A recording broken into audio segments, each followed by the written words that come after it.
I feel like these events happened. Like it's real. These events in real life happened. Let me look up who these people are.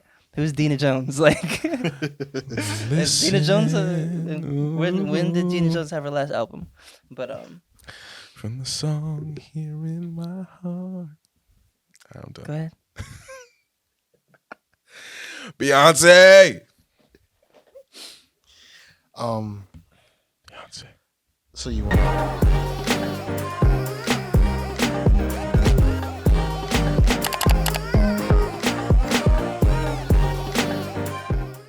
Welcome back to another episode of What We Watching, episode number 10. Yep. Wow. Yes.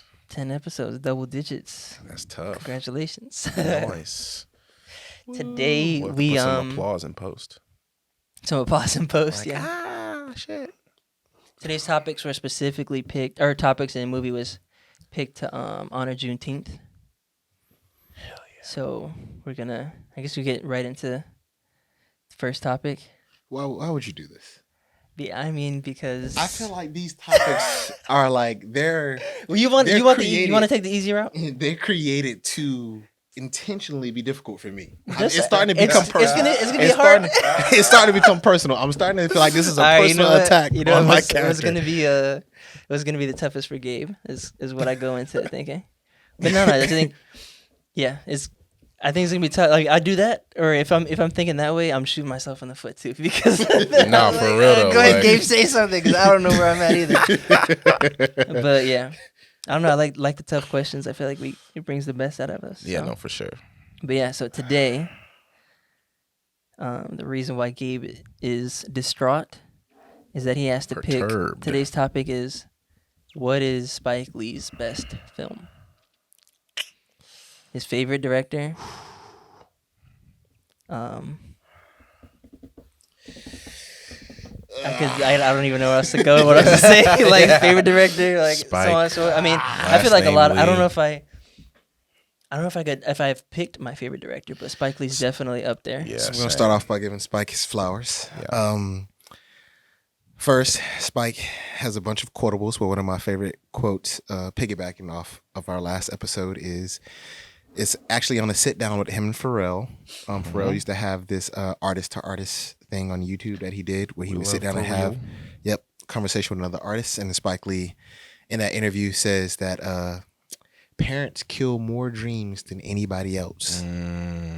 So he has a bunch of quotables like that where he's talking about pursuing the arts, a bunch of things about like just going out there and getting it on your own. But which he definitely did. Yeah, big time. But what I like the most about Spike Lee is that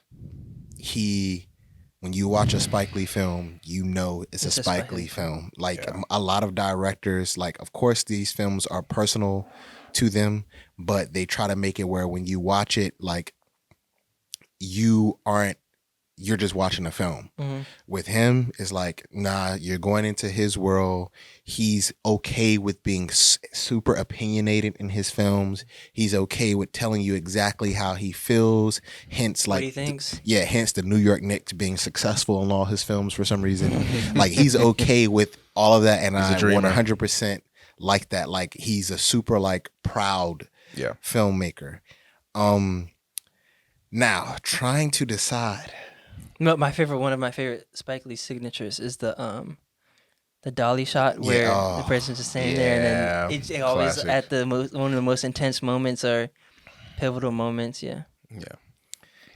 And I mean he's worked with one of my other favorite cinematographers of all time, Gordon Willis, but he's a director now. He doesn't do, but he shot some beautiful films. My favorite color film of all time, which is Mo Better Blues, nice. Do the Right Thing. Like a lot of those, he's worked with some.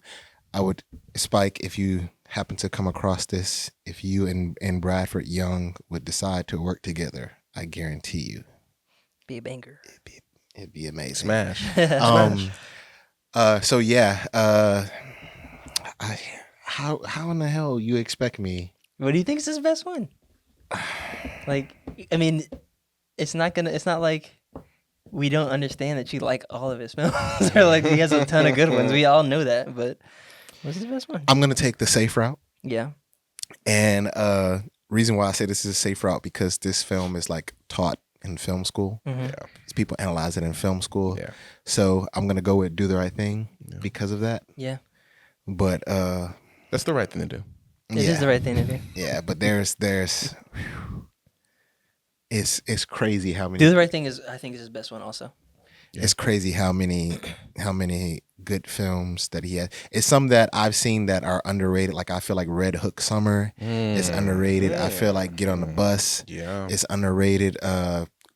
Crooklyn is more of a well-known one, but I still feel like it's underrated. You know, of course we know the more popular ones like Do the Right Thing and He's Got Game and obviously you know how I feel about Mo Better Blues. Right. The list goes on and on and on. Yeah, but I mean, talk about someone who understands the assignment. I think there's only one film that he's done. Yeah, I think there's only one film that he's done that's ever gotten like negative feedback. The Chirac. Chirac. I was just about to say, there's only one film that he's ever done that's gotten like negative feedback. But outside of that, like he's pretty much like doesn't miss. Yeah, we can blame Nick Cannon for that one, but I think now you want to talk about campy. I'm not. Let's not go on Nick Cannon, but I'll take Bow Wow over Nick Cannon. Okay. Depends on the film. Depends on the film. I'm just saying, man. Love don't cost a thing. Okay, drumline. Okay. I think when we had this discussion, here's what I said. I said I don't necessarily think Bow Wow is a bad actor. Mm-hmm. I think that he doesn't get the roles that highlights his abilities. Yeah. You're I right. think Nick Cannon has had roles that highlight his abilities. For sure. That's fair. That is totally fair. How about you, AJ? What do you think? What's your... Yeah, Do the Right Thing. Do the Right Thing's mine. Yeah. I figured it was going to be Gabe's, but I didn't want to take his shine and go first. Well, I mean, I don't it is, I mean, it's in my top 5 favorite movies of all time. But my favorite Spike Lee film changes daily. Yeah. That's why I said I go, like, whichever one I watch last is probably my favorite. Your favorite. Yeah. Because I'll watch a film Inside like, Man is up there for me, too. Christ, yeah, we talked about Denzel, a more recent one, and Denzel's son, Black Klansman, I thought was amazing. Like, fantastic. Just super well done. Adam Driver did a good job in it, too. But yeah. I'm going to stop calling him John David Washington. I'm going to stop calling him Denzel's son. Yeah, because he's done enough. Oh, yeah. He's done enough now. He's done enough. He's got his own body of work amazingly. He has done enough now for him to have his I own occasionally do it, John David Washington. But most of the and time I'm terrible with John. names. Yeah. I am horrific when it comes to people's names, but he's definitely done enough to earn his own. Just call him John David. Yeah, from being up underneath the shadow. Yeah. Real quick, what do you? I mean, he's obviously not Denzel, but what is your assessment of John David Washington? I think he's a top. I think he's A. He's top tier actor. And I've seen him in super like diverse roles, from Tenet to his role on Ballers, where he's like the hood athletes who that's where he was really cutting his teeth too on Ballers, which was shout out to The Rock for Ballers, because that was a fun series. I'm being dead serious. Like if he we talk about, too, I don't know, right? we could call him up and coming, but I definitely think like he's underrated. And I know on a previous episode we talked about previous episode we talked about like on the underrated section we talked about like up and coming, but I think, and people are gonna think this is crazy, but this is still early on in his earlier stages of his career. Yeah, I think the earlier stages of his career, he has a better catalog than Denzel did at this time. No, I think that's kind of fair to say. Yeah, that is fair. So later on down the line, like I'm excited to see. I think which is Denzel, what you want, Denzel started younger too, though. Yeah, he started younger, and it's just like the industry was just different. Right? Yeah, it's more opportunity now just for Black. Giving him roles because he's Denzel's son. It's like he's getting into some projects where it's like you almost have to put more work in as the performer to get something out of the characters. You know what I'm saying? Like even with Tenet, it's like, which a lot of people criticize that film, but like to play a role in a film as complex and as, you know, not varied, but it's so layered and just like you really have to bring it to abstract, even like, it's abstract and it's very out there. Like, it's not grounded in anything that you could know. Exactly. To stand out as a singular performer in a film like that, like Leo did, like Nolan did. I mean, like, not Nolan. Who's another person who's talking about from Inception? From Inception. Well, Leo mainly. Yeah. You know, who's done stuff. I can't even think. No, wait. Tenet is a Nolan film. I'm losing it, guys. Christian Bale. You know, to stand out in those types of films, you really have to have some gravitas. You really have to have some, you know. So yeah, shout out to like that. Matthew McConaughey in Interstellar. Exactly.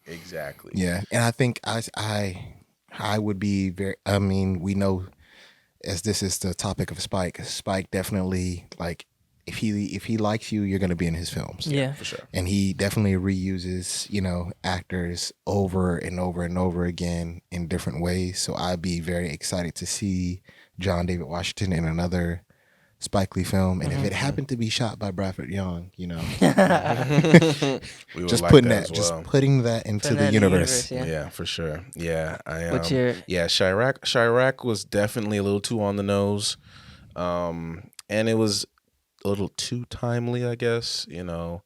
So that kind of be, like you said, that's kind of like maybe like the one like from Spike, which is like, okay, whatever. Everything else is a banger, including The Five Bloods. Yeah. Which has really just grabbed me and just shaken me like, come here, motherfucker. Like, I love that movie so much. Yeah. Spike does a great job, like you said, you know, on top of reusing, you know, phenomenal actors. He does a great job with ensembles, kind of like how Quentin does. I love this cast. Delroy Lindo is the one that got away with the Oscars. He should have taken home everything for his role in this film. He is spellbinding. You know, mixed with the great Chadwick Boseman, the late great Chadwick Boseman now, which is so weird to say. Jonathan Majors, another young Spike brother. was almost like hinting at it too in the way like they portrayed him in. It's wild how he's like the angel in this film. It's so just, you know, life is crazy, but everyone in this film is just so awesome. The actual The Five Bloods in the film, it's a great group of guys. It's an incredible story. It hints on, as Spike always does, on events and topical situations that have heavily affected and still do affect the Black community and our culture. This one, namely the Vietnam War and the veterans, the fallout with many of the brothers that experienced some of those horrors and some of the things that they had to do. It's just awesome. I love seeing Spike move abroad and kind of like he's in, you know, usually he's in the city or, you know, he's at the crib, you know what I mean? Like Spike's stuff's very, you know, street, you know, close to home. Yeah. Exactly. I love seeing him kind of spread his wings in a sense and take things overseas, if you will. And explore some other themes and even still connecting to centering it with Black culture, he still found a way to reach out to another kind of, you know, layer. And so I just love that. And then you have those Spikeisms with, you know, him bringing, you know, photos in the frame, still shots in the frame, and, you know, the musical choices. It's just all there every time. And I love that film so much. Yeah. Yeah, I think that's something notorious that, you know, he always has films where someone has a immaculate performance and you feel like they got robbed for an award. But yeah. So I don't know, man. Spike, I mean, he's one of those people, like, if you say this is directed by Spike Lee, you're guaranteeing that I'm going to watch it. Yeah, for sure. Yeah, it's just, he is a part. I mean, he's definitely top 10 right now. I mean, I go as far to say he might be a top 5 director, just in terms of like when you say his name and he's got a project in development or getting ready to be released, like people are you're running to that shit. Yeah, like, you're sitting on the edge of the seat waiting for it to come out. Absolutely, especially after Black Klansman. I mean, you know, the mainstream ate that shit up. Yeah. So yeah, he's the best. Absolute best. Shout out to Spike. What do you think Spike's gonna do next? Or what do you want to see him do next? What kind of? Him and Bradford Young. I think he said a few times. No. Yeah, no, I would like him to shoot with something with Bradford Young, but I don't know, because a few years ago, people were like, oh, what do you think he's gonna do next? I was like, I like to see him do like more a documentary, and then he did one on can't remember the school, but there was a school where a kid. It was around like the Black Lives Matter time, and a kid was going on a food strike, not eating, and then he ended up convincing the football team to not play. Right. And they got some changes made at the school, and then but Spike shot like the documentary about him. I want to believe, I can't remember what school it was, but I don't know. Whatever it is, I know it's going to be super outside the box. It's not going to be something that you're going to see, not something you're expecting. Something you're expecting. That's why it's Sure. like it's kind of difficult for you to guess what it is Spike Lee is going to do. Yeah. I like to see him tackle like, another one of his passions. I like to see him do like a film, like a New York Knicks based film. Word. Yeah. That'll be, absolutely. I agree with that. That would be like his the ultimate. That'd be like his final film. Like his final film. And especially if they win a championship, while he's alive still, the movie that's going to come out after that. Yeah, right? that I feel like that's one of the only reasons why I would want to see, as a Heat fan, that'd be one of the only reasons why I would like to see the Knicks win a championship. Yeah. It's just like, all right, Spike can finally he can be happy with life. Right. He can be okay. Yeah, he could be okay. Honestly, we might not have Spike for much longer after that. I feel like that's what he's holding. No, absolutely. Another person who I would like, I don't know if you can say they're underrated, but they're forgotten about as an actress. That I would like to see Spike Lee work with is Whoopi. Word. Yeah. Like, That's you can't really call her. This movie. She has an EGOT. You can't really call her. She's not underrated, but she's forgotten in terms about of films. People forget. She's strayed away from film for so long. Yeah, people forget that she kind of dips in and out so much. She has the sauce. Yeah, absolutely. It's almost like the Oprah thing, where it's like Oprah, like she's gonna do like an iconic little moment here or there in film, but she doesn't stay there because she's so busy doing just being Oprah. Like how Whoopi's just like being Whoopi, like most of her life. Yeah, I saw a movie called Girl Interrupted recently. It's Angelina Jolie and Whoopi Goldberg, and it's pretty good. Oh shit! And I think maybe a little bit earlier in Whoopi's, probably not early in her career. She's been around forever, but. I'd love for Spike to do another period piece. I'd love for him to do something because he's very, very HBCU centered, and I'd love for him to do the founding of Howard, or like the founding of Morehouse, or a Divine Nine, or a story from, you know what I'm saying? For sure, be Morehouse. Yeah, it would for sure be. I would love that. I have another one, but I'd like to see some of the HBCU center, because most of the stuff we have right now is mostly like Drumline or Stomp the Yard, yeah, and not like. The HBCU experience. We haven't had anything we don't have an since, update. We don't have an authentic. It's more just like whatever. It's the more popularized. Super popular show. No. Super popular show. Dear White People's at a white PWI. Super popular show. Dwayne Wayne, Whitley Gilbert.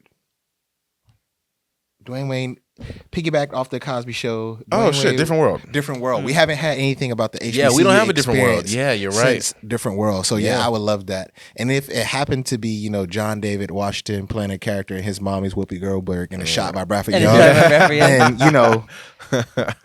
then it's like that. Yeah, no. And I mean, Sam Jack has to be incorporated somehow. Yeah, facts. Absolutely. He could definitely be a professor. Exactly. The super tough professor on John David Washington. How Lawrence Fishburne was in. Yes, Lawrence. Movie? Thank you. Yes, in Boys in the Hood. Yes. Or maybe I'm thinking about something. No, it's another one that's out of college. He's a track athlete. Oh yeah, and the shooter, the school shooter, shit. Yes. Higher Learning. Yeah. Who directed that? That felt like a Spike Lee joint. No. This guy, it wasn't, but I was just saying it felt like the guy who did Boys in the Hood. Oh, fucking Snowfall. John. Is his name John? This should not. His first name is definitely John. I'm drawing a blank. I know exactly who it is. He just recently passed? He passed. The creator of Snowfall. This should not. I don't know his last name. John Singleton. Yes. Yeah, there you go. John Singleton. That should not have taken that long. I just was drawing a blank. But yeah, the late great John Singleton. Yeah. yeah, he was another big one next to Spike who was doing a lot of these films. Yeah. And centering them around Black people and our experiences. We need that flavor again for our times, for sure. Yeah, definitely an HBCU that's not just off the yard or Drumline. Because my parents talk about it a lot. Like my mom specifically, she's from upstate New York. Well, not upstate. She's from Long Island, New York, in a predominantly white area. She thought about going up to HBCU because of A Different World. Yeah. Like that's what made her decide. Like, yo, like I want to. Like, what's that all about? Like, oh my God, it was because of A Different World. So I think, that would be really cool to reintroduce it to this generation. To just show the experience, not even just, it's not just for promo, like, hey, come to HBCU, but just like, hey, like this is a part of our culture, it's a huge part of our culture. So, Spike, we don't ask for much. Tickets to the screening. Yeah. Be cool, We got ideas, Yeah. Other than that, I'd want to see something probably similar. Maybe not similar like in structure, but similar to Inside Man, because I feel like that's a lot different than a lot of his other films. I guess all of them he are didn't pretty write different. That. He just directed it. We just directed it. Mm-hmm. But something with his finger on it. A little more of that. Yeah. Absolutely. I think I'd like that. Yeah. But, big time. Yeah. Big time. Anything else on Spike? We got. What else? Do you want to say anything else in a concise? Any requests you have for him if he just so happens to come across this? Spike, I'm just gonna give you my email. Don't even worry about it. I got a whole bunch of things. Not just playing. No, but he's not though. What about a Spike Lee animated film? Kind of calling back. We were just. I'm telling you. I mean, a reimagining of The Wiz. Spike Lee, I'm gonna go watch it. Yeah, that'd be super interesting to see how he projects his visual Spike Lee feel in an animated way. Yeah. I'm for sure. I know the dolly shot will still be there. Yeah, for sure. Oh, for sure. And like the animation he would use. Right. Like what kind of style? The colors he would use. Like I'm just imagining. I mean, we kind of took some of his artwork to make our logo, and and I'm just imagining like She's Gotta Have It, but just like the poster board or the movie poster board for that, just in a cartoon form, and how that would be. I can imagine like updated version of like the Proud Family, but almost like combined with Spider-Man Into the Spider-Verse, like almost combined with like fucking what's like another like good one, kind of like those ones right there, like that flavor. I would very colorful. Love to see him do an animated film. I'm telling y'all, reimagining of The Wiz, hip hop. You know what I'm saying? Upbeat, up-tempo R&B. Yeah, I was gonna say he'd be the person to do it because he definitely has great selection in music for his films. Yeah, and I mean also someone synonymous with, I mean, when you're thinking of late '80s, '90s hip hop culture, Spike's right there. I mean MJ, the rappers, Spike Lee. I mean that was it right there. And I mean he's very much still someone who kind of has their pulse on, maybe not what's directly happening in the culture, but how to present it and illustrate it. You know what I'm saying? Like if he combines with some great producers and writers of our generation or whatever, I can totally see him getting off some shit that can really make our current experience pop. Yeah. Wait, does Spike have a movie with Jamie? No, he doesn't. Nah. Because that would be lit. That would be wild. Yeah, right? So Jamie, it's funny that you say that because I like when we're talking about like him bringing in Sam, I'm thinking about like doing like a callback to like his films and some of the prominent, because like Wesley Snipes and Jungle Fever, Omar Epps and Crooklyn. Is he in Crooklyn? I think he's in Crooklyn. Or I'm mixing it with something else. But Omar Epps in one of his films, obviously Sam Jackson, Denzel, but then mixing it in with like some new up and coming talent. Yeah. Like obviously whatever film he does is going to be in a black space. Well, for the most part, because Inside Man was it, but like in a black space. Right. So he has the opportunity to do a callback to be like, if he ever was going to do like, all right, this is my retirement film. Yeah, like a callback to all and then bring in. Oh my God, bring everyone together. That'd be fire. Would be nuts. Yeah. That would be absolutely insane. I would love that. Yeah. Yeah, I'm sure he's got tons of stuff down the pipeline that we don't know. For sure, yeah. Yeah, he's one of those. Can't wait to see what's next. Absolutely. But yeah, I asked that Jamie question because kind of leads us into our next into the movie we're going to review today, Dreamgirls. We are Dreamgirls. So before we get into it, the first time I saw this, and even this time, I was like, wait, is this based on a true story? Because it kind of feels like it's done so well that you're like, these events happened. Like these events real life happened. Let me look up who these people are. Who's Dina Jones? Like, is Dina Jones? When did Dina Jones have her last album? But from the song here in my heart. I'm done. Go ahead. Beyonce. Beyonce. So you want Omari to do an intro since he graced us with? Yeah, you might as well. He's in it. He's like in the. He just had the spark. He's in the zone. Boy. Yeah, so take us through it. Give us a little synopsis. Oh man. Tell the people. Dreamgirls, incredible. Talk about. I mean, we're always talking about, these amazing ensemble casts. I mean, this one right here, boy. This is. I forgot Eddie Murphy was in it. Did you really? Yeah. Until I watched it, I'm like, oh. This is like one of his like top performances. For sure. Like this is a great thing. Well, anyway. Well, I'll get into probably what I haven't watched in a while after this, but you can go, yeah. Okay. Well, DreamWorks is a 2006 musical drama that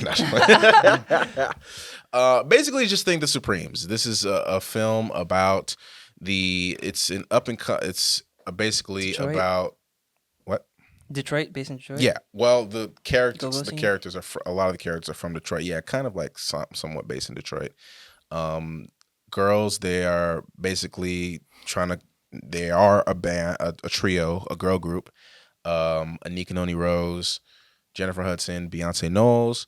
They are recruited from a talent show by Jamie Foxx to play as backup singers for Eddie Murphy's character, Jimmy Thunder Early, who's basically kind of like James Brown-ish, kind of, which is also funny, which I guess I'll get into too. Just what was basically that type James of music Brown. called?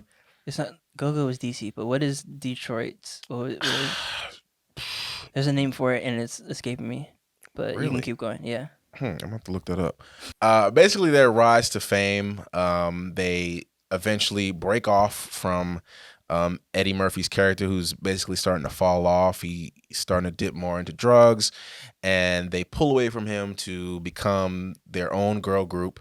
And then eventually things progress, and Jamie Foxx's character finds that the audience wants Beyonce, of course, and Dina, who she plays, and he removes Jennifer Hudson's character from the lead singing role and puts her in the back and puts Beyonce's character in front.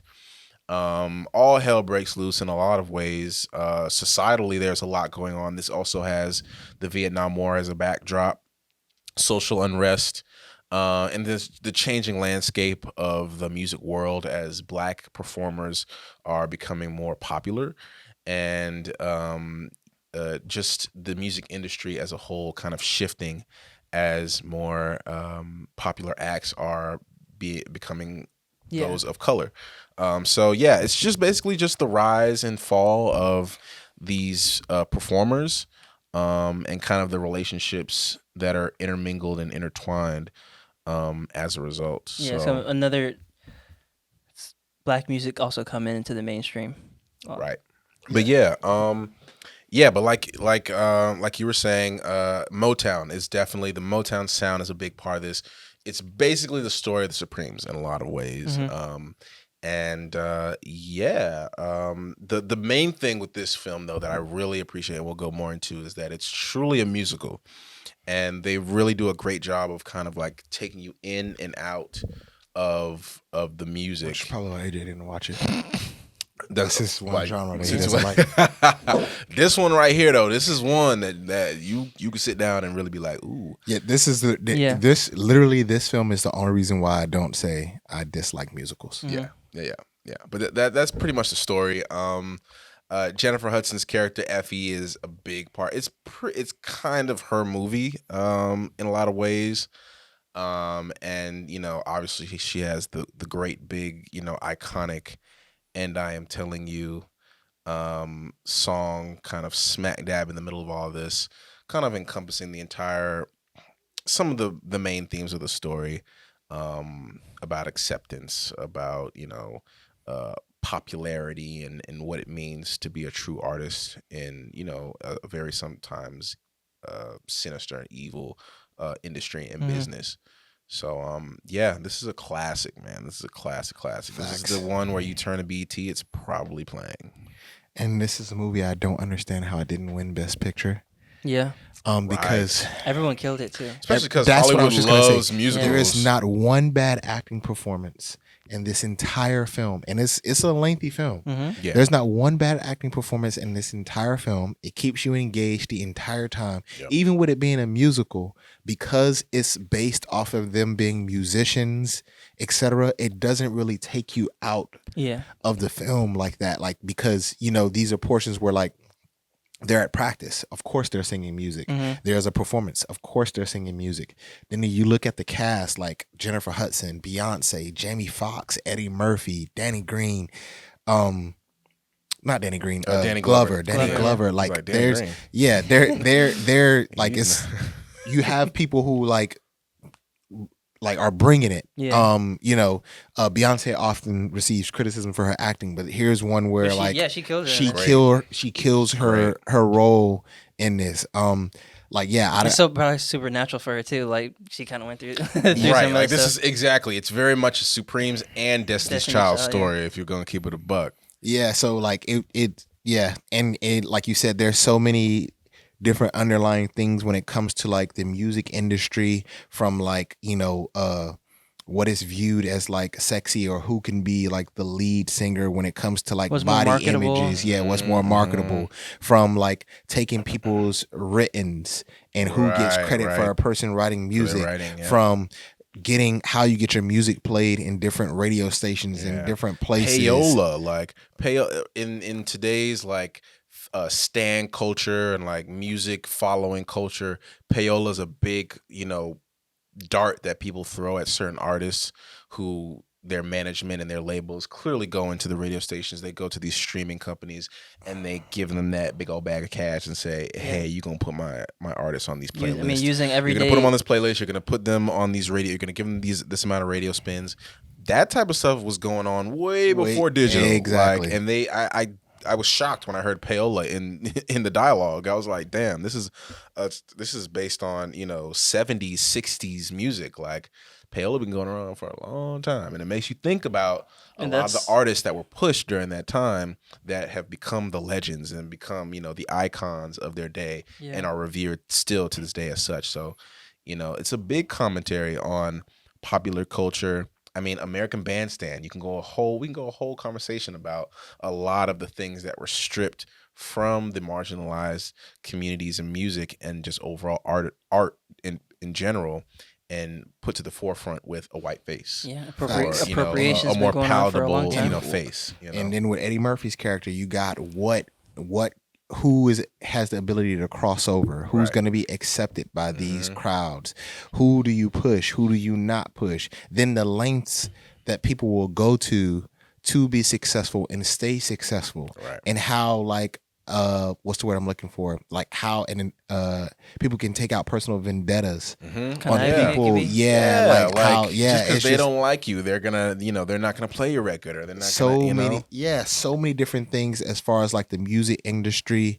As obviously we're not in the music industry, but from the stories that we've heard for years and years and years and years, everything you could possibly think of from a music film is encompassed in this film, and they kind of hit on all of those, along with romantic relationships, people struggling with drug addictions, people trying to finally do the right thing, people, what I'm saying, just tons and tons and tons of different little nuggets all throughout the film.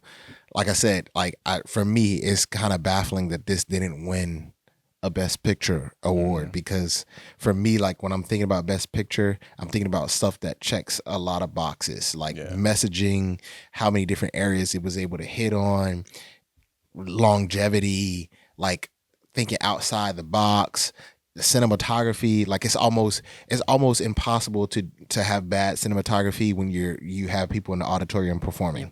Right. It's almost like impossible. Like that's the perfect environment for a cinematographer, and like they go crazy in this film. Like they shoot stage performing so beautifully, like over and over and over again. Right, like all like they're shooting performances and all different types of performances, from performances in a car garage to performances on a main stage to performances in a coffee shop to performance like for like an award show type thing. Like and then it's different songs, like different. You going from one song to the next. It's different set pieces, different themes for each performance. Like you feel like it's like you sit at an award show and you watching like each artist come up and do their own situation. Like they put so much effort, and this is actually, I think still to this day, it's one of the biggest budgeted films with a primarily black cast. You could see it in just the costume designing and just like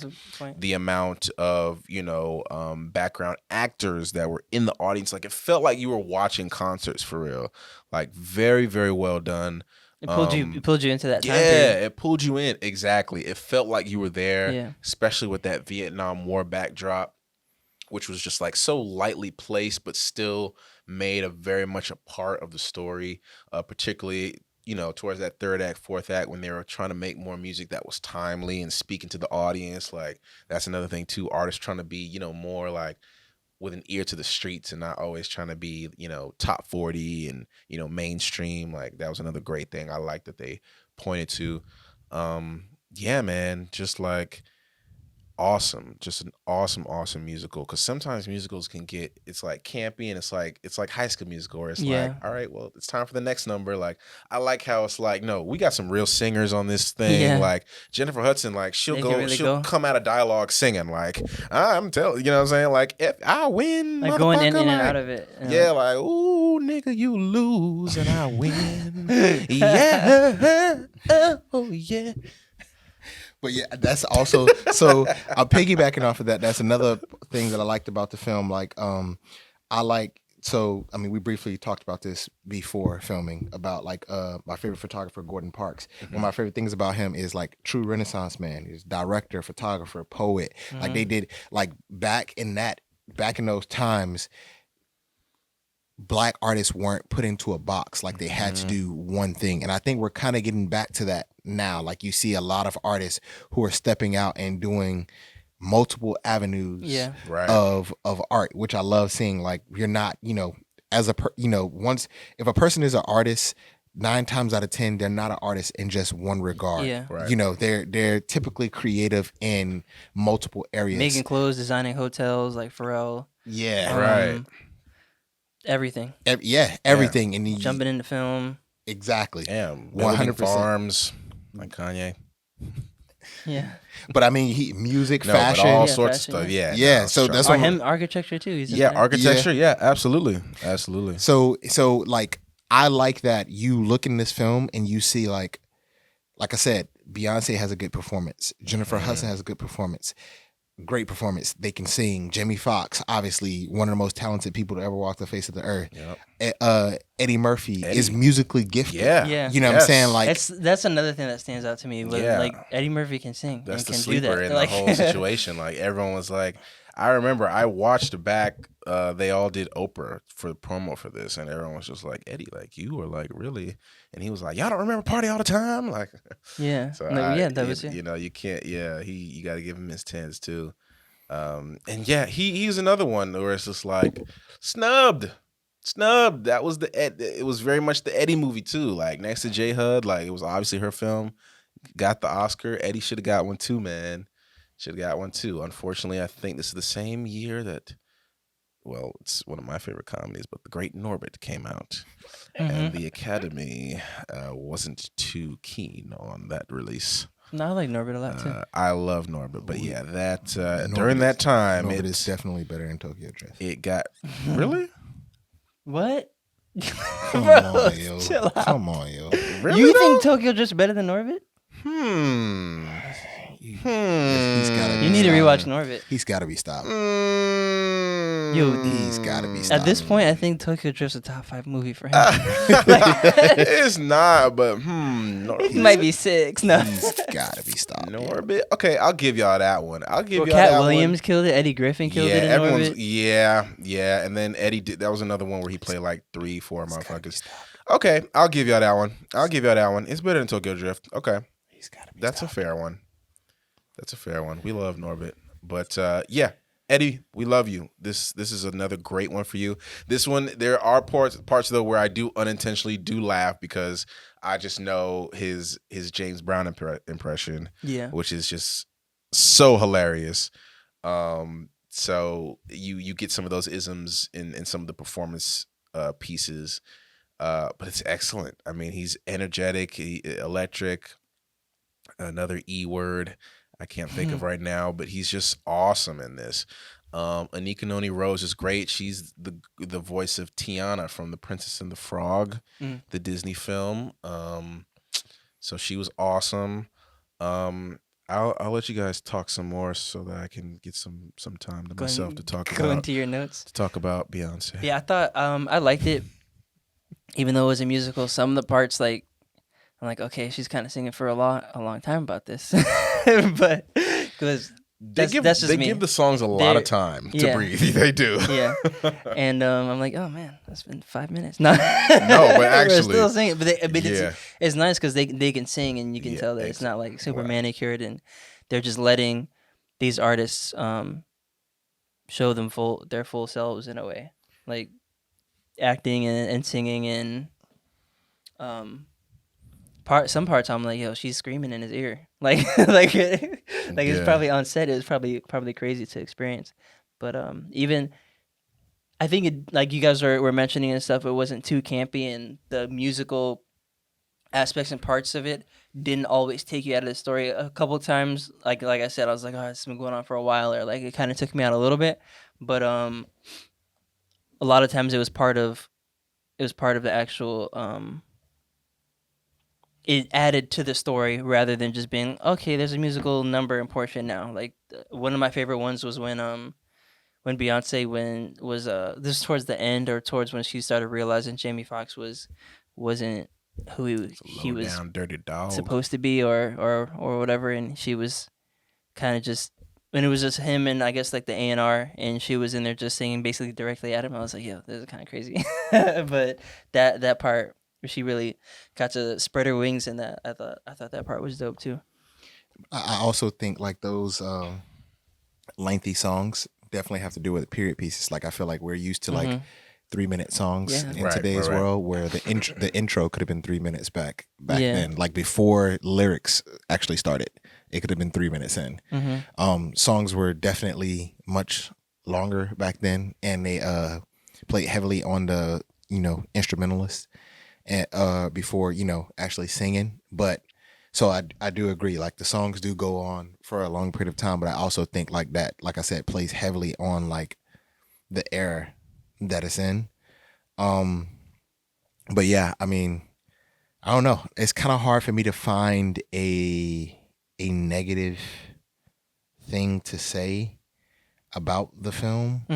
I can't really I can't really find too much bad to say about the film. I like the story it told of like the transition of music. It was kind of just like it did that and it told history in a really good way, and it seemed like everything was timely, was on time, and I like that all the characters had were really dynamic in a way. And even though like Jamie Foxx is the villain, he's also the catalyst for making them all successful in a way, and pushing them into the mainstream and paving that way, or paving that path.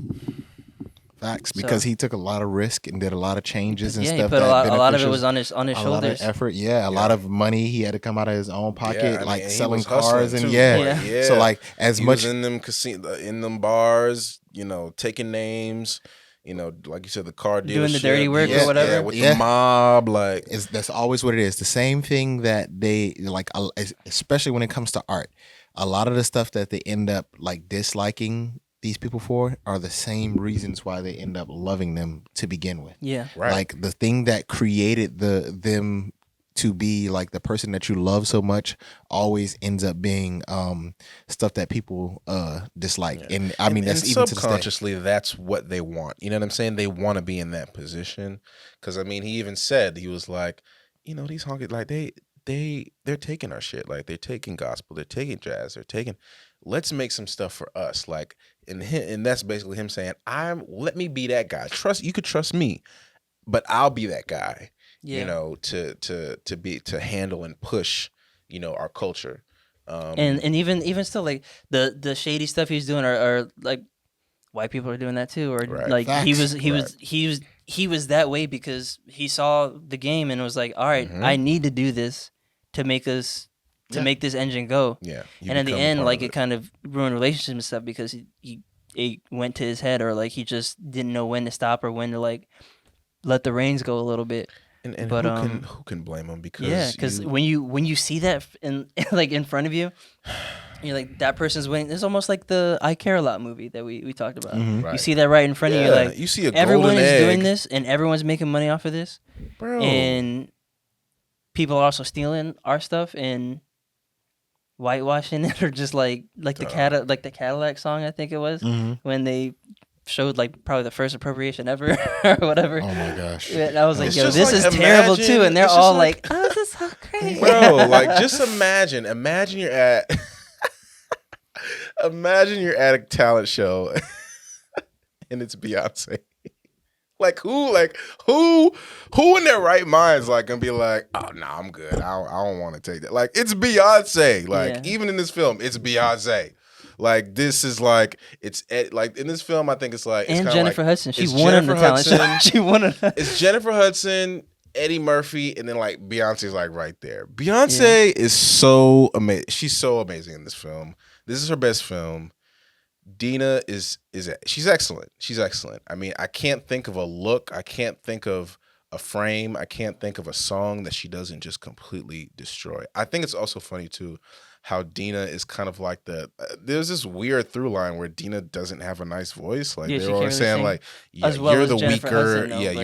You're the weaker one. Your voice has no personality, as Curtis said. I was like, that's hilarious because One Night Only is just like, and oh my God. When you see who's playing the character, Beyonce is mesmerizing. Like, when in Beyonce's life has she been told that she's the weaker? She is so sick. Like, it is like sick. Like how she also did a good job of playing that too, though. Yeah, but of like, all right, I'm like, the characters are layered. It's believable. Like, all right, she's playing she's like a feeble, like a more. Like, the characters are layered. They all grow. All the characters grow. Yeah. All the characters grow. You see Eddie Murphy go from being like a super duper like full of himself to like, I'm trying to get back to the art. Yeah, I'm trying to get back to the art. Humble. Make something purposeful rather than just. Right. You see Jamie Foxx go from like, all right, we're getting it out the mud to like, this is what it takes to stay at the top of the throne. Right. You see Beyonce go from like the soft spoken, I'm in the behind the scenes to like full blown full, like I'm doing whatever people are telling me to do. Or and like you were saying, like that evolution with the music too. It was like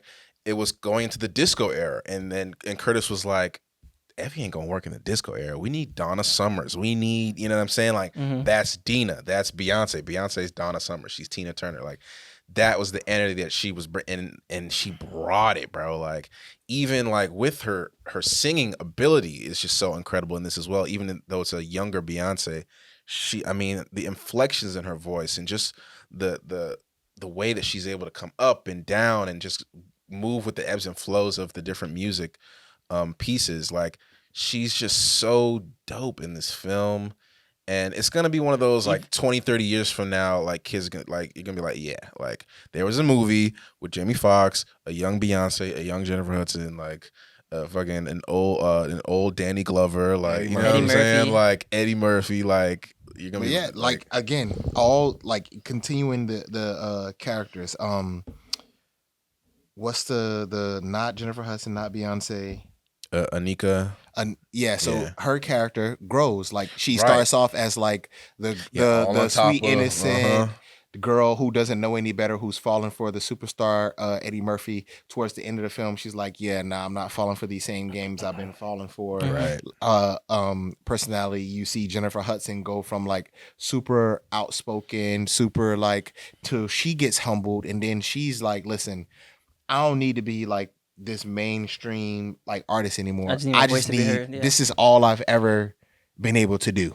I haven't been able to do anything else. Like, at least allow me, to do this. Like, you see the progression of each character as well as the progression of and an appearance the story. Yeah, and their appearance, like what you rarely see in films. In a lot of films, like the movie is, you get one or two main characters and you see their progression, but everybody else remains like that same throughout the film.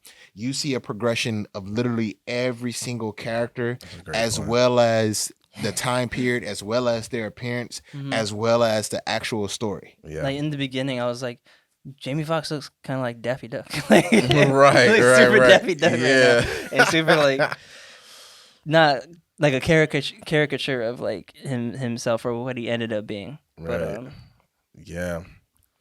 yeah, man. Yeah, and even like that the appearance changing, and I gotta give hats off to set design and costume too, because you had to go from like decades of different wardrobes, and not even that, just like the growth of, all right, they have more money now, so this is how they're dressing, this is how they're gonna be presented, this is how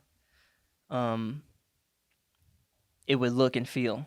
Yeah. Compared to where they started from. Yeah, high quality. You could tell this is one of those higher quality films because you're seeing some top level cameos. You got John Krasinski playing the screenwriter who's trying to give this, who's trying to pitch this film to Dina. You got Tank playing one of the background vocalists in like one of the choir scenes. So you got some top level talented individuals that are playing even smaller parts. Being a big deal when it first came out too. Like, my mom bought the soundtrack. There's a lot of money behind it. Yeah, my mom had the soundtrack. Was super duper. Yeah, my mom super duper. And I mean, outside of wasn't Jennifer Hudson on American Idol? Yeah. Outside of American Idol, this was kind of like her super like breakout. Yeah. Right. Breakout. Like breakout thing. And then, like you said, like who's more at this time? Who's more iconic than Eddie Murphy and Beyonce and like the people that they put in the film, and you knowing what the film is kind of about, like it definitely was a big deal. That's why I said it has all the markings of it being winning Best Picture, but it didn't win Best Picture. Yeah. Who won that year? Let's look it up. Let's look it up. Yeah. So it came out in 2006, so it would be the 2007 Academy Awards. Yeah, I think. Yeah, and going back, and let's see. The Departed. Hell, well. No. I was like, you guys gonna be Hollywood disappointed regardless of what it was. Yeah, Hollywood just jizzed all over the Departed, so I think that was gonna be an L either way. Unfortunately, that's a good one. It's not a bad film. Yeah, not bad at all. Actually, it's not a bad. I mean, Jack Nicholson, Jackie, Leo, yeah. Matt Damon. Matt Damon. Isn't that Scorsese? Yeah. What, directed by? Yeah. Who? Yeah. Produced by Brad Pitt. Ugh. I mean, it's not a bad film. Let's just say that. Yeah. I think this is the Kanye. He won Best Director. This is the Kanye grab the mic. Yeah. That was a good movie. That was a good Wait, just listen. Listen to their cast in The Departed. Leo, Jack Nicholson, Matt Damon, Mark Wahlberg, Vera Farmiga, Martin Sheen, Alec Baldwin, Ray Winston, Anthony Anderson, James Dale. I mean, they have the names. They have the names there. We definitely had to that put moment it in when Kanye was like, "I kind of like this Beck song." Yeah, like I kind of like this Beck. They have all right. You know, I'm not The mad at Departed. The Departed, but Yeah. I still think. Yeah, me too. I we still gonna think hold our Dreamgirls position on should. Yeah, I still think Edged it Dreamgirls out. should have won. We're Yeah, gonna hold our position on Dreamgirls. There's just too many bops. I mean, going back to the soundtrack. I mean, every single song definitely is the best music infectious. of all time. Every single song can get stuck in your head. I mean, Beyonce's got like 2-3 joints. She's got The Listen, which became one of her own. She took that song and she started performing that in her own concerts. I mean, and then obviously the iconic Jennifer Hudson song. I mean, Eddie's joints are really fun. I even liked Effie's brother in the film. He had a really nice voice. I enjoyed listening to him sing some of the songs. Jamie was great, and he was just kind of smooth on a lot of his parts. You know, just kind of, swimming and slithering through them as his character was through the story. Facts. So yeah, I mean, just loads of talent. I mean, The Departed, yes, there's an equal amount of talent, but damn it, there's so many more layers to Dreamgirls. Yeah, and and that's so what I much think shit the you have to Academy- accomplish to really get that thing off. I think the Academy sometimes, when like, and this is why people were getting on them during, for all these years of not like. I think they miss like a category that they miss out on is impact, like the impact that a movie has. They were gonna do this that one was with like they were supposed to be introducing a new most popular. most popular. But people got mad, like, what? Yeah, like why what wouldn't does most popular that be the mean? best film? Like, Like, so Yeah, whoever like, grosses when the I- most, like yeah. who's supposed to win when that? and so for impact, I'm not saying it has to be like what's most popular. When I say impact, I mean like this film, the meaning of this film to film as a whole. Yeah. So, what Black Panther meant, what, Dreamgirls meant, what Do the Right Thing meant. Like, this is why, like, people start to feel like they're snubbed. Like, the impact that they had on film and cinema as a whole afterwards is... Yeah. So you don't think it should be another category, but they should consider that in for best feature. Yeah, and whatever their ratings, whatever their rating system and they did is. I can see them doing like best impact as another category, and then that's where they just throw all the culture films or black films, or and it could have at least got a nomination. Now, a couple years later, the Academy did expand their nominations number to like you could have a maximum of 10 nominations, and Dreamgirls would have definitely fallen in there for a nomination at the very least. You know what I mean? But yeah, just in terms of even who we're giving the award to, you definitely do have to think more about just like that cultural impact. I mean, even with the grossing, I mean, no, The Departed made a good. Did you not Yeah, hear us say very well Leo at the and box Jack office. Nicholson? Did It you not did hear us say very Leo and Jack But Nicholson? it's interesting. I mean, I guess because of how theater going has evolved, a movie like this now would go straight to streaming. I mean, The Departed, you probably wouldn't do a traditional release for a film like this. Dreamgirls. Let me reiterate. Leo, Jack Oh Nicholson. yeah, no, for sure. I mean, Scorsese, his last joint with De Niro and Pacino. I mean, The Irishman. The Irishman. Yeah. Yeah, it's but like but Netflix paid him right. to make that film, and I'll put it to you this way: because of who was in it, it still went to theaters. Yeah, for sure. Like when you get to certain level names, it's gonna go. Yeah, for sure. It's gonna go to theaters. Now you know it's gonna make money. Which film, if it were released today, would you think performed better if we're gonna talk box office? Oh, Dreamgirls, for sure. Yeah, right. That's what I'm trying to say. For Like, sure. Dreamgirls is By a blown out mile. the water. Like, just think about it. Like, if you had, like, you know what I'm saying, John David Washington, Normani, and whoever, who were the other main girls now, like, you put them in a musical right now, you know what I'm saying, it's gonna beat the Robert Pattinson, Miles Teller joint, you know what I'm saying, directed by fucking, I don't know who's one of the new guys, you know what I mean, like it's like that. a film like this is due for not a remake, but some sort of reimagining or some new adaptation. We need it. We need it. We need a musical, a black ass musical. Okay, I agree. We could do a black musical, but I am so tired of remakes. Yeah, no. Leave these films not alone. a direct remake. This can still stand by itself. Yeah. Leave these films alone because we're not. Dream we're not. Boys. No, just kidding. Yeah. Girl, I don't know where that's gonna go. Yeah. but I like touching on a remakes thing. Boys. I think you got to leave these films alone because people grew like the nostalgia and what we grew up watching. You're not going to be able to recreate that, and you're setting yourself up for people to be disappointed. If it wasn't like a continued series, like every year type of thing, like there's no need to go back and touch these films. Like leave Dreamgirls alone. I would like a more modern remake on a musical, more modern music. Yeah, more modern with black musical, or whatever. Like, to be honest with you, this is if Power was we're a movie. talking about. We're talking about story, like a storyline, like how you said it's touched on the Supremes. I would love like a musical that touched on I don't know why her name is slipping my mind, but the black woman who invented rock and roll.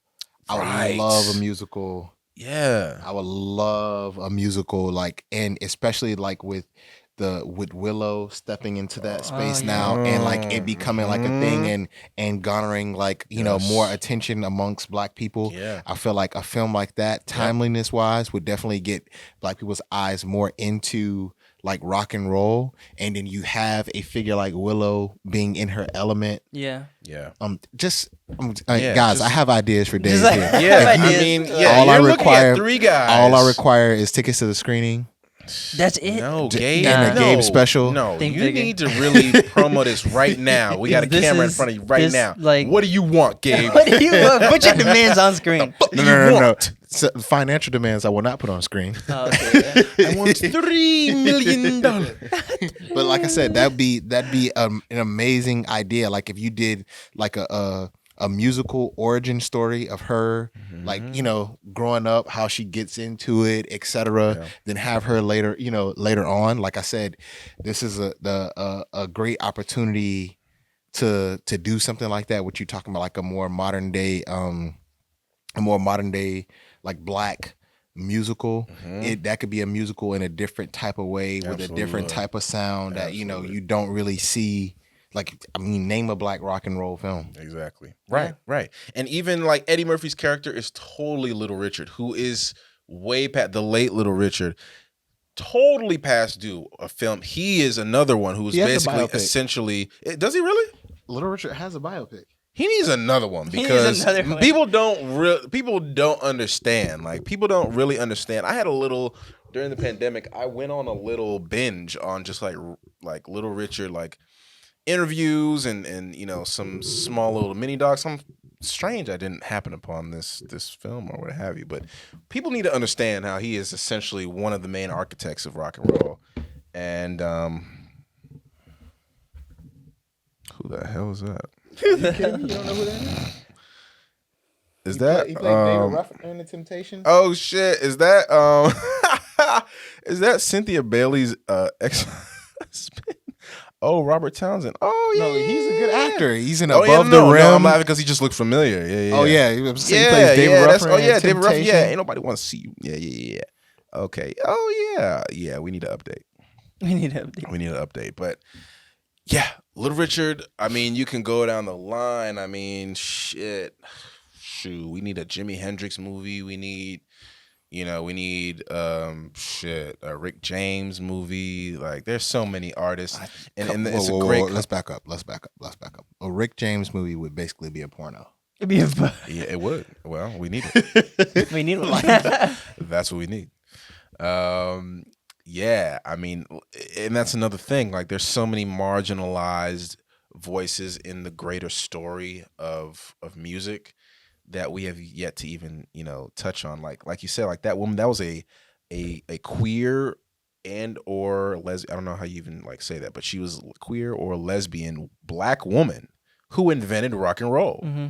Like, that is like, who knows? This like. Tell that story today. Right. Like, and needed today.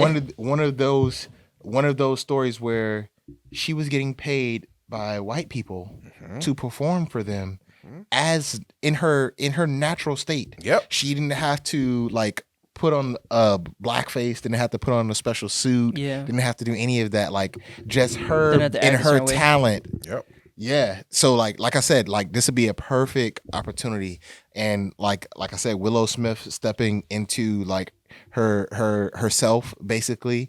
And like you can tell like this isn't like like a fad. This is like who she is or whatever. Like, and a lot of people paying attention to it now. I definitely think this would be a perfect opportunity to tell that story, get more eyes on rock and roll as far as like black art, black rock and roll artists. And it's something that hasn't been tapped into, hasn't been done. Yeah, but yeah, I think that would be a lit musical. Yeah, man, because so much time's passing. In a minute, we gonna need a Beyonce biopic for real. If we gonna keep it a buck, we gonna need some, Rihanna. Like we done skip the whole couple generations of stories to really dive into and reintroduce to that Beyonce biopic will happen in about 5 to 6 years. She's waiting on Chloe. She needs Halle Chloe to get a little older. Yeah, or Normani. We might get Normani in there. We might have to get. You know what I'm saying? Absolutely. That's gonna be great. Yeah, Beyonce is so good in this movie, man. Everyone just delivers in this film. I thoroughly enjoyed it for the 5 millionth time. Like I said, my mom bought the soundtrack and she used to bump that shit all the time. The songwriting was great because this is all coming from the original Broadway play. And I remember there was a little controversy with this film because the original Effie, Jennifer Holliday, her name's also Jennifer, funny enough, was just kind of like, oh, they ain't really hit me up, like, because funny enough, at the end, I totally forgot Loretta Devine, who's one of the original Dreamgirls from the Broadway stage play. She's featured in the film, but yeah, for some reason they didn't call old Jennifer Holliday. I mean, it's just great, man. Like, we're just such a talented. Yeah, I mean, people. it's such a we're just such a it's such a I think it's so good that I thought it was based on real events. Like when I first watched it growing up, I was like, oh, this is definitely based on a true story. Damn near. But yeah, it's the Supremes. It's basically the Supremes. Dina's Diana Ross and Jamie's Berry Gordy. That's pretty much if that's how you want to think of it. And then the Rainbow Records is Motown. Yeah, and when I get when I watch the movie, I'm like, dang, why Jennifer Hudson? Can't you just go along and then you guys break up happily after once everyone's put on? Or I like to think about what would happen if the characters did things differently, but that's the movie, so yeah. That's what I said. I think even with the ending, for them to even try to do a second version or a remake, they would really have to reach to try to create how to continue. Because this movie touched on everything that you possibly touched on. Right. It's difficult for it to be like I said, it's difficult to reimagine or recreate, especially you touching talking about it coming from a Broadway musical. People are used to seeing a certain storyline. They're gonna want it to be a part of that storyline, etc. But yeah, like I said, I don't have any complaints. For me, I definitely recommend people to watch it. Recommend it. Yeah, this is an excellent film. Again, even just the creative ways that they transition in and out of sequences or songs, or performances.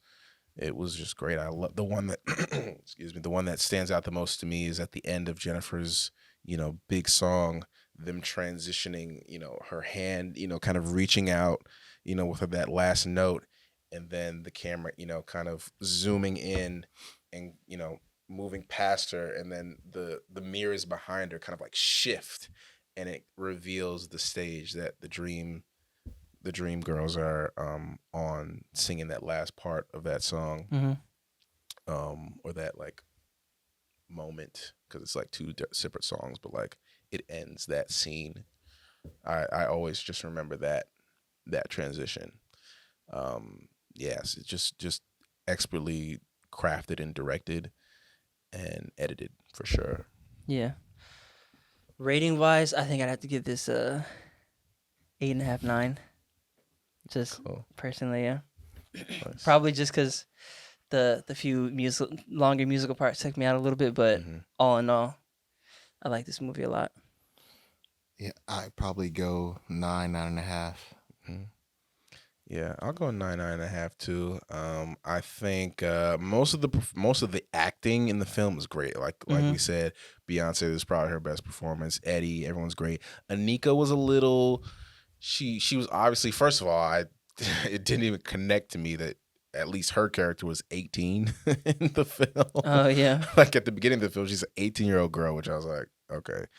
But yeah, I thought it was good. Jennifer Hudson, there's parts where it doesn't bother me, but there are parts that just make me laugh where it's like she's really like going in, like she's just like I wrote it down because she was just like, you stole my dream and you stole my man. Yeah. It's like, yeah, J Hud, you better go in, girl. Like I just love hearing her just like, Curtis, you promised me, Curtis. I was like, boy, she leaned in. Like Jennifer Hudson leaned in on this one, boy. This was great. A moment that I thought was hilarious was her walking in, pissed off, talking about album sales and saying, "Who's this Martin Luther King guy?" Yeah. This is Martin Luther King. You put him on the album. You put him on the cover of the album. Are you serious? He don't sing. Hilarious. Hilarious, yo. You got Martin Luther King on it. And then Eddie was just like, again, like he's doing like this James Brown shit that he did on, I think it was Raw or his other notable one. Delirious. He's just like, yeah, it was either Raw or Delirious where he does his, why would he would I want to kiss myself? Hi. And he's just like, I was the one. You this is so Little Richard. Like, I was you remember I originated that shit. I was the nigga that came out with the jacket on. Y'all remember me back in the day? And they're like, yes, fucking early. We remember you, nigga, but you know what? You washed. Like shit.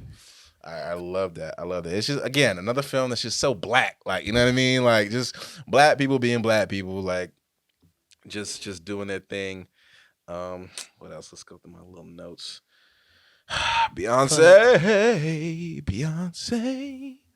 Just she looks so good in some of these moments, bro. The photo shoots. I was waiting for this part from Omar. Yeah, I was like, all right, so we're just gonna keep it professional. We're just gonna talk about the actual film and her abilities, right, and then bang. We're gonna talk about. She rips it because it's just like she rips it because it's like they was really going in on my girl, just like, oh yeah, she ain't shit. She just skin and bone. She can't even sing for shit. I was like, boy, y'all tripping. All y'all snoring on that shit that early been snoring on because Beyonce just bumping the joke. You took on my love. I'm like, yo, that's B right there, baby. That's B right there. Let's see what else we got here. Early dies. Damn it. He succumbs to drug addiction. That's another big thing in the music industry that's taken a lot of our legends. That's what I said. It touches on everything in the music industry that actually goes on. Yeah. Literally everything in the music industry that we've been told that goes on. Like really though, like you feel like everything. It feels like that. It feels like the TLC story. It feels like the New Edition story. It feels like, you know what I'm saying, all these horror stories of the music industry that we've heard over the years. Like they've given us the blueprint at this point. If you stepping into the music game now, you don't know what's going on. You've been given a lot of story. You've been given a lot of instructions on how to move out here because, you know, especially during these times without the technology, without social media, where artists are able to have a voice and speak for themselves. You know, Dina was just like she was a puppet, like on a string for a lot of her career. Yeah. And a lot of artists experience that and still are through these labels and through these, you know, sharks that pose as managers and A&Rs that are supposed to be looking out for them. So yeah, a very, you know, still also a very timely film, you know, to this day, just infused with tons of incredible music and great talent.